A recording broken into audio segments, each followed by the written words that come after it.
If you think the new USDA inverted food pyramid means carbs are bad, I can tell you right now you did not read the document. So let's start here. The internet saw one image, an inverted food pyramid, and a large amount of people and influencers and everybody else kind of lost their mind and jumped on the sensationalism of this. And really, it was carbs are dead, steak is king, butter's back. This is government propaganda or industry capture. It really gave kind of cult vibes out there, and it's still going on. But here's the problem. Almost nobody read the actual guidelines. At least it seems so. Not the headlines, not the news channels, not the reaction videos on social media, but the actual 10-page document, which is one of the simplest, clearest nutrition frameworks the U.S. government has ever released. Today, I'm going to do something radical. I'm going to add some context to this. And by the end of this episode, you'll understand why the inverted pyramid is being misunderstood, in a lot of cases anyway, why carbs were not demonized, why the document is actually a win for everyday people, and why simplicity, not perfection, is the real revolution here. But before we go any further, let me introduce myself, because context does matter here. If you're new, my name is Dr. Dwayne Jackson, and this is the Vitality Manifesto Podcast. My work sits at the intersection of human health, performance, lifespan, health span, and longevity, and what all those mean, and real-world implementation. I spent years studying nutrition and physiology, not just as theory, but I've lived it, and I've studied it as something that people actually have to live with. I work with individuals who want better metabolic health, better energy, better performance, better body composition, and really just better long-term outcomes. But I also design formal education, including programs like Prescript Nutrition for health and performance professionals who want to go deeper into the science. And that distinction is important because what I don't believe is turning everyday eating into a moral battlefield or a political identity or a religion or a graduate level course in biochemistry. My philosophy is simple. Most people don't need more nutrition information. They need better nutritional wisdom. And that's the core of the Vitality Manifesto. I'm not here to sensationalize any food. I'm not here to cherry pick data. And I'm definitely not here to react to one image without reading the source. I'm here to remind us that food is foundational, health is built through consistency, and simplicity, when done right, is very, very powerful. So today, we're not reacting to headlines or social media posts. We're going to walk through the actual dietary guidelines for Americans for 2025 to 30, but in context and through the lens of Vitality Manifesto nutritional wisdom. Now let's talk about why nutrition guidelines usually fail and why this one might actually be different. Here's the uncomfortable truth. Nutrition guidelines usually fail, not because they're wrong, but because they're unusable. For decades, we've given 100 plus page PDFs and micronutrient charts and percentages of percentages and language that no normal human eats with. The average person doesn't need optimal fat ratios, glycemic load spreadsheets, and biochemical debates. They really need to answer one question. What should I eat most of the time? And for the first time in a long time, this document actually tries to answer that. Let me frame this through one of the core tenets of the Vitality Manifesto, nutritional wisdom. But here's the truth, that almost nobody really wants to say this out loud, but here is the truth. Food is not supposed to be complicated. Eating well is not meant to feel like a university degree or a biochemistry exam or a lifetime of tracking macros and biomarkers and algorithms. Nutrition is not something humans invented. It's something humans lived. For most of human history, people didn't debate glycemic load or omega ratios or metabolic pathways. They ate food. They ate variety. They moved their bodies. They lived in rhythm with their environment. And this is where nutrition guidelines usually fail. They confuse knowledge with wisdom. In the Vitality Manifesto, nutritional wisdom really means this. You don't need to understand everything about food to eat in a way that supports health, energy, and longevity and a long health span. Wisdom is distilled in understanding, not exhaustive explanation. And for the general population, that's exactly what's needed. Because when guidelines become too long or too technical or too conditional or too afraid to draw clear lines, people disengage, they don't implement, they don't change, they don't improve, they get overwhelmed, and then they default back to convenience.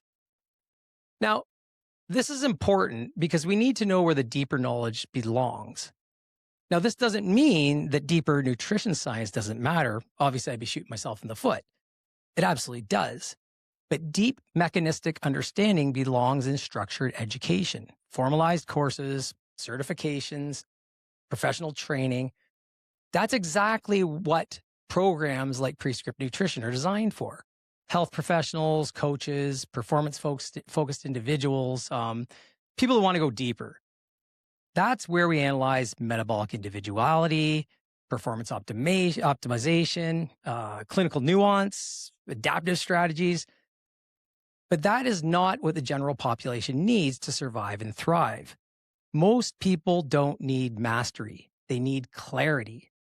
This is why I believe that the new USDA Dietary Guidelines actually do something right for once. They don't turn to everyone and make them into some sort of nutritional scientist in order for them to understand it and implement it. They reminded us of something very, very simple. Eat real food, prioritize quality, reduce what's clearly harming us.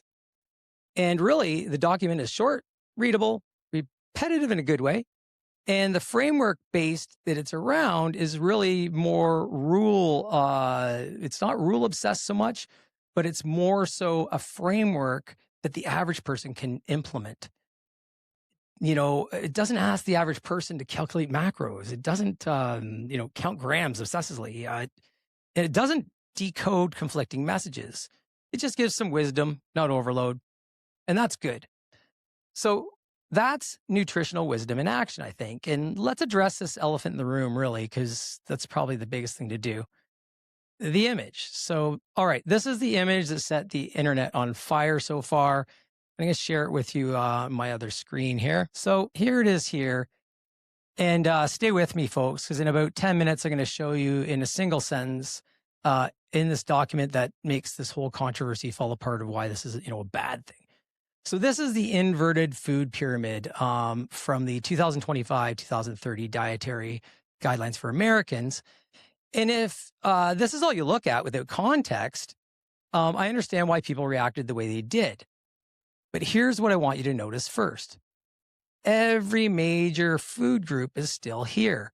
Protein foods, we got dairy, we've got all of the healthy fats, we've got vegetables, we got fruits, and we've even got whole grains right here. Yeah.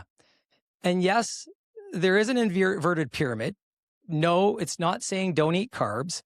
What it's saying is this: build your diet on foods that are minimally processed, nutrient dense, satiating, supportive of metabolic health, and really overall variety. And at the top of this foundation, and that's why it's at the top here, are protein foods, dairy, healthy fats, vegetables and fruits. And at the narrower base, we have whole grains. Now, that's not demonization, that's prioritization. And the document repeatedly states whole grains are encouraged, fiber-rich carbohydrates are important, refined carbs are the issue, not carbohydrates themselves. The pyramid is not moral, it's actually just structural. And here's the core message of the entire document summed up in 4 words. Eat real food, eat whole food, It's not really anything more than that. And, when we go and do this on an ongoing basis where we're eating real whole foods, then we do promote health. And that's not my interpretation. This is literally how the document opens. And everything else flows from that. So really, this isn't, anything like a keto diet. It's not carnivore. It's not plant-based dogma. It's an anti-ultra processed food guide. So pretty simple. The guidelines explicitly say avoid high processed, packaged, ready to eat foods, avoid foods engineered to be overly salty or sweet, avoid sugar sweetened beverages, limit artificial dyes, preservatives, and sweeteners. It's not really controversial, although, you may disagree or agree on anything to do with artificial dyes and sweeteners. It's still not creating controversy. It's trying to get everybody to eat normal, whole, real food on a daily basis every meal. And really, that's common sense. And it's finally kind of written down. And here's why it matters. For decades, the government said, all foods can fit. This document says some foods are actively harming you, and we should stop pretending that they aren't. That's a philosophical shift. So now let's talk protein, because this is where people get panicky. Yes, protein is emphasized. Yes, targets are higher than they were before. But the document also clearly states that protein can come from animal and plant sources. It also says it can come from beans and lentils, nuts, seeds, and soy. They're all included. And excess protein without resistance training can be stored as fat. And whether that's controversy to you or not, it's at least giving some context that's very simple to digest for the general population. This is not a eat steak at every meal and ignore everything else paradigm. It's protein is foundational, but context matters. Same with carbohydrates. The document explicitly differentiates whole grains, which are encouraged, from refined carbs, which are reduced in the document. Highly processed grain products are discouraged. That's nuance. And nuance doesn't go viral, but it does work. So here's something I respect about this guideline. It admits individual variation. It openly states some people with chronic disease, may benefit from lower carb approaches. Dietary needs change across life stages. And it even considers children, pregnant women, and older adults then when they have these different priorities. This isn't rigid, it's adaptable. And for once, the document doesn't assume everyone has perfect metabolic health, unlimited time here on Earth, and access to elite nutrition coaching. It offers a framework, not a food religion. Let me say this clearly. The best nutritional plans are the ones that people can actually follow and use them over time consistently. This document is only 10 pages. It uses plain language. It repeats the same core message, so it gets stuck in your head. It avoids macro obsession, and it focuses on food quality over food math. This is compared to my plate confusion from the past, endless nutrient pyramids, decades of mixed messaging. I think this is refreshingly human, to be honest. Is it perfect? Absolutely not. Is it practical? Yes, it is. And practicality generally beats perfection every time, to be honest. So here's my take distilled. The inverted pyramid is not the message. The framework is the message. Eat mostly whole foods, protein-rich meals, vegetables and fruits, healthy fats, fiber-rich carbohydrates. Basically limit your grocery shopping to the outside aisles of your supermarket.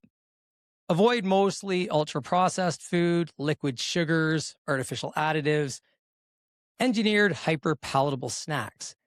And when we talk about artificial additives, that's because those are contained in most of these hyper-palatable snacks and a lot of highly engineered foods. So it's not extreme. It's pretty much sanity to me. And if more people actually read the whole document instead of reacting to a graphic, we'd be having a completely different conversation. So if you're someone who saw the inverted pyramid graphic and felt confused, angry, unsure, whatever it may be, here's my invitation to you. Don't argue with the image. Just read the document. Take 15 minutes.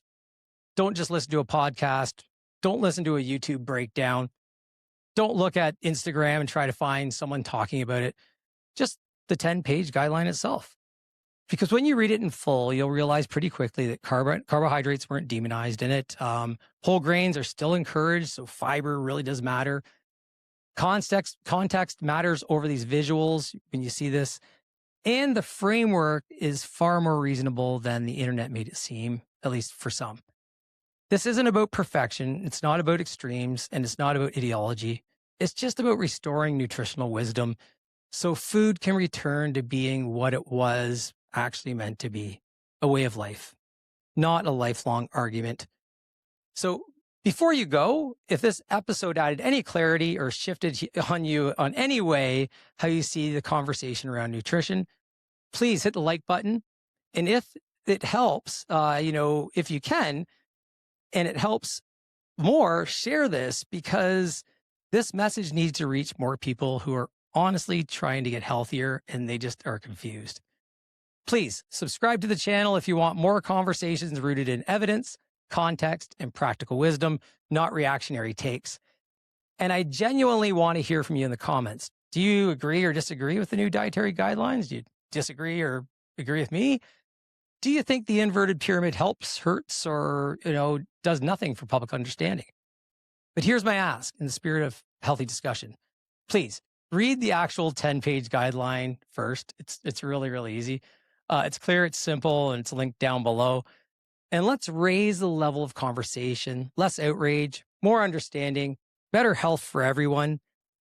And overall, just live life clearly with intention. And food is a great place to start. So I'll see you in the comments.